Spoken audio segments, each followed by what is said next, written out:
Isekai power fantasy is a genre that is as divisive as it is prevalent in the modern anime landscape. When hearing about a new anime in that genre, most anime fans roll their eyes, move on, and not give it a second glance, but even despite that, several new shows of that genre are being released each and every season. Even as someone who is a fan of isekai as a whole, I have to admit that a lot of it is pretty repetitive, not really bringing anything new to the table. Yet, there are some entries in the genre that stand head and shoulders above the rest. ReZero, Konosuba, and Tensura Slime are just some of the isekai that do have a pretty positive reception by the general anime audience. However, of the anime that so blatantly play into every cliché and convention the genre has to offer, none does it better than Eminence in Shadow. Now, if you don't like isekai in general, this show very likely won't be your cup of tea.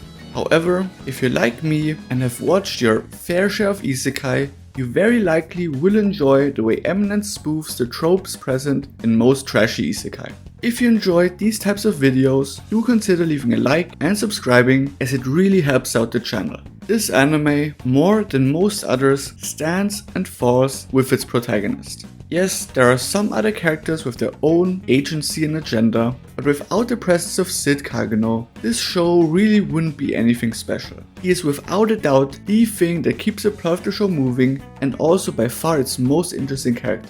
While most other power fantasy isekai have a very generic protagonist, which helps the viewers self-insert as that character, Cid is the farthest thing from a self-insert. Every one of his actions is informed by his desire to become a so-called Eminence in Shadow, someone who secretly rules the world from the shadow without anyone else being aware of it. But that's not a consequence of him being reincarnated into another world. No, that's just how he is as a person.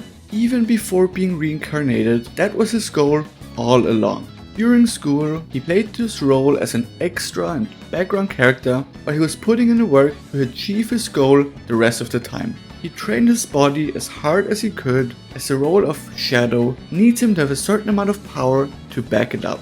To do that, he even went around with a mask, beating criminals with crowbars. However, despite his best efforts to bring himself to the peak of his physical potential, his attempts at unlocking some sort of latent magical powers were unsuccessful. And obviously, he needed those, because he realized that no matter how physically strong he would get, he would still be powerless to stop a nuke if it were aimed at him. However, after a very unfortunate death, his reincarnation into another world allowed him to truly pursue his goals, with the magical nature of it allowing him to surpass his physical limitations. But his dedication to becoming strong isn't really what makes him such a unique and fascinating protagonist. Sure, his goal to control the world from the shadow isn't generic, but it's his personality that is the real selling point of the show. The concept of chunibyo is one that is very common in Japanese media, especially when it comes to light novels and anime.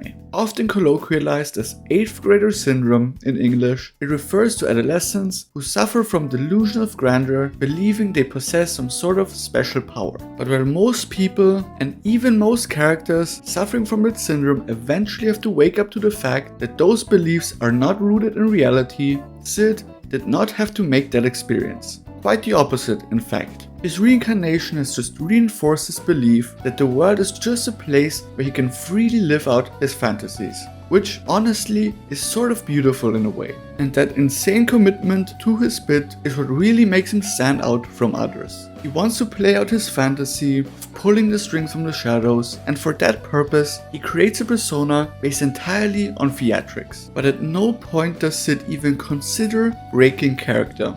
He's entirely committed to his fantasy, with a lot of attention going to aesthetics. He often doesn't even really care about the consequence of his actions or words, as long as the things he's saying or doing sound cool. Whether it be dramatic entrances, cryptic lines where neither he nor anyone else knows the meaning behind them, or completely over the top and unnecessary displays of force like the famous "I am atomic." It is clear that appearing cool is one of the biggest reasons why Cid does what he does. However, that not only applies to his actions as Shadow. In order to not arouse any suspicion, Cid needs to keep a low profile and be as normal and forgettable as possible. That's where his second persona, Mob Cid, comes in. Acting like a background character and only interacting with other background characters is his main goal here, and for the most part he succeeds. To be honest, if there was one thing I'd call Cid's specialty, it's his acting. Yes, the fighting prowess he displays is out of this world, but while that is partly due to his own efforts, a lot of it comes down to him getting the ability to practice magic in this world. His acting skills, however, are all him. Not only does he manage to keep up two personas flawlessly, even if some totally unexpected things are thrown at him, he also invents some new, totally separate and unique personas like Mundane Man and John Smith, which he uses in situations in which he needs them. So although Cid can definitely be called delusional, because he is, you can't deny the work and effort he puts into making those delusions become reality. With that all being said, the storytelling and the type of story Eminence and Shadow wants to tell does play a large part in letting Cid's delusions turn into reality. The comedy is just as important of an aspect for the series as the fantasy, and once again, Cid is the main source of that comedy. A lot of the comedy is built on the fact that the audience knows a lot more than Cid and the rest of the cast does. While a lot of what Cid says and does isn't rooted in any sense of realism or actual knowledge he has, the story and narrative seem to want to do their best to make those delusions come true. The difference in perspective is another part which heavily plays into the comedy. On the one hand, Cid is deeply unserious and everything he does is done with the bit in mind. On the other hand, the rest of the cast takes everything he does at face value and treats those actions with the utmost seriousness. The gap between that sincerity of everyone else and the delusion of Cid is what makes a lot of the scenes as funny as they are. In a way, the type of storytelling employed by Eminence and Shadow reminds me of One Punch Man.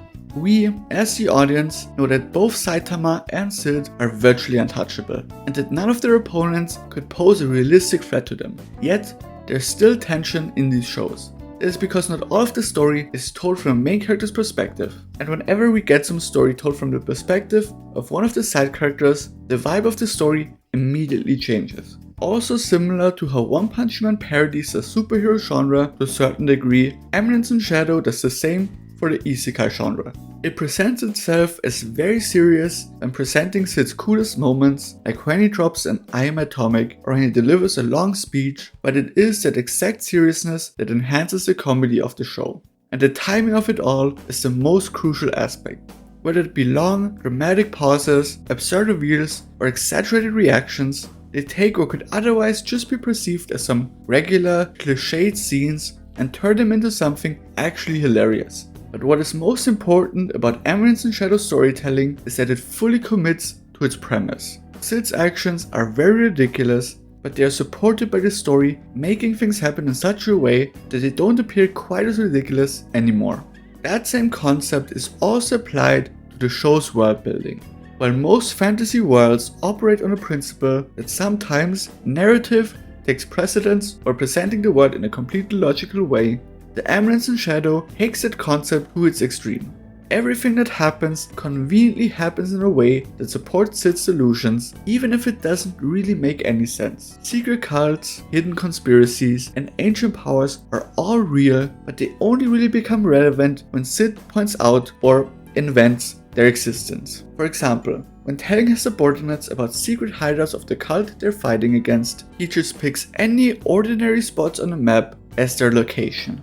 Yet, lo and behold, those hideouts turn out to be located at exactly those places. In that way, this world seems to exist for the sole purpose of validating Cid's fantasies. It is often the case that plot points only stay relevant for as long as they remain relevant for the main character. But Eminence and Shadow once again takes this concept to the extreme. There are several organizations and even nations that feel like they only exist to create some sort of conflict that Cid can then go on to solve. Interestingly enough, the biggest exception to this is the organization he himself has created, Shadow Garden. This organization was created by him, and everyone on it dedicates everything about them to Shadow. And yet, it feels much more like an independent entity that has its own agency than countries or organizations that should be unrelated to Shadow. Shadow Garden does receive their instructions from Cid, but because these instructions are often so vague, with Cid essentially just throwing shit at the wall and seeing what sticks, This leads to the members of Shadow Garden often being able to interpret the instructions given to them in the way they see fit. This really helps make the members of Shadow Garden feel like they're their own characters with their own unique ambitions and goals. Shadow Garden is also my favorite part of Eminence and Shadow's worldbuilding. Many other isekai often have a quite static idea of worldbuilding, where protagonists are dropped in a ready-made world with them barely having any impact on it on a larger scale. But through Shadow Garden, we can really experience Cid's influence on this world as we slowly see it develop from a small organization of only a few people into an urban legend that ordinary people fear or admire. At first glance, Eminence and Shadow looks like your generic power fantasy isekai. It uses the same tired clichés and overused plot points. But instead of acting like it is something it is not, it embraces those clichés. And Cid is the perfect protagonist for this type of anime. He doesn't chase justice, revenge, or more power. Just like us, the viewers, he chases a fantasy. Everything he does in pursuit of the fantasy of becoming the coolest version of himself. And through a combination of absurd luck, commitment, wavering on the verge of insanity, and a world that seems intent on bending to his every whim, that fantasy becomes reality.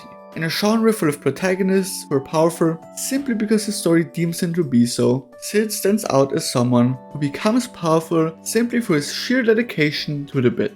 And to end the video on a more serious note, maybe that's also why Eminence and Shadow resonates with so many people. Because at the end of the day, it is a story of someone who refuses to give up on his dreams, no matter how ridiculous they seem.